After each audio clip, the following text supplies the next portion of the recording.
बघा, किरकोळ कारकोळ आंदोलन हे ते सगळीकडे चालू असतात. प्रत्येक आंदोलनाकडे आणि याच्याकडे एवढं लक्ष देत जाऊ नका अशी आमची विनंती आहे तुम्हाला. ज्यांच्या विरोधात लाट आहे त्यांच्या विरोधात आपण मला त्याच्यावरती बोलू नका. मी काय सांगितलेलं आहे, जरांगे पाटील हे आमचं दैवत आहे आणि दैवत जरी काही चुकून बोललं किंवा ते माझ्यावरती रागावून बोलले म्हणून मी त्यांच्या विरोधात काहीच बोलणार नाही.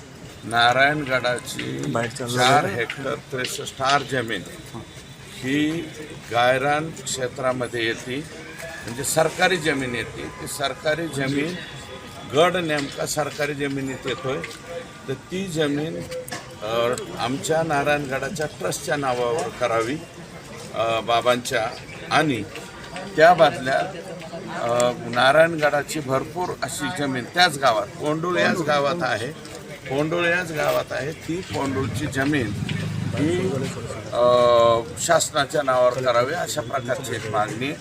दुसरी मागणी आमची ही राहिलेली आहे की आता शासनाने गाळ काढण्याचं धोरण घेतलेलं आहे. त्याच्यामध्ये आमच्या काही प्रकल्पातला विशेषतः मेहकरी, त्याच्यानंतर कडी, कडा, रुटी आणि सिंदफाना शिरूर तालुक्यातला एवढ्या प्रकल्पातला गाळ हा आम्हाला त्या ठिकाणी काढायचा आहे. अशा प्रकारचं आमचं प्लॅनिंग जिल्हाधिकारी महोदयांना आम्ही त्या ठिकाणी सांगितलेलं आहे. आणि त्यानंतर जे वेगवेगळे छोटे छोटे इश्यूज आहेत, बाकीचे मतदारसंघातले काही इश्यू होते त्याच्या संदर्भात, मेन म्हणजे गाळ काढण्याचं काम, दुसरं हे, आणि तिसरं जे माननीय नामदार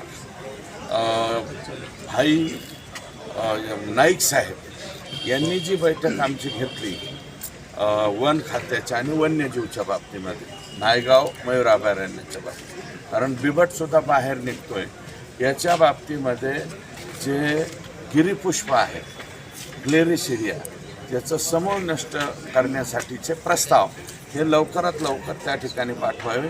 बेदरवाडी, त्याच्यानंतर शिरूरच्या तिथल्या गायरानाचा प्रश्न आणि श्रृंगेरी देवीसारख्या प्रश्न, अशा प्रकारचे जे काही प्रश्न आहेत त्या प्रश्नांच्या संदर्भात आम्ही आज या ठिकाणी मीटिंग घेतली आणि जिल्हाधिकारी महोदय त्याच्या बाबतीतले प्रस्ताव लवकरात लवकर राज्य सरकारकडे पाठवते. हे बघा, मी आज त्याच्यावरती काहीच बोलणार नाही.